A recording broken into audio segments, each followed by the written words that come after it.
সবাই রিক্সা চালকের টাকা খায়, কিন্তু কেউ রিক্সা চালকের পাশে দাঁড়াতে চায় না।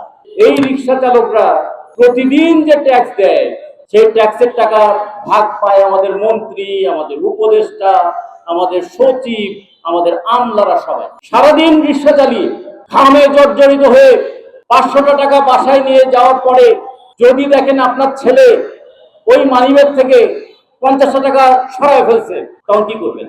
বসে একটা চল লাগাবেন না যে আমি রৌদ্রে পুড়ে বৃষ্টিতে ভিজে টাকা রোজগার করি, আর তুই ঘরে বসে এখান থেকে 50 টাকা নিয়ে নিবি? বউ যদি নেয়, বউয়ের সঙ্গে তো যা খুশি তাই বলে ফেলবেন আপনারা।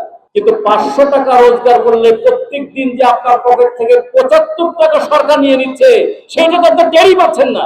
ফলে আমার টাকা কে খায়? আমি রিক্সা চালাই, আমার টাকা খায় ব্যবসায়ী, আমার টাকা খায় পুলিশ, আমার টাকা খায় মাস্তান এবং ক্ষমতাসীন রাজনৈতিক দল, আমার টাকা খায় ওই ট্যাক্সের টাকা দিয়ে উপদেষ্টা সাহেবের বেতন ভাতা হয়, ওই সচিবের বেতন ভাতা হয়।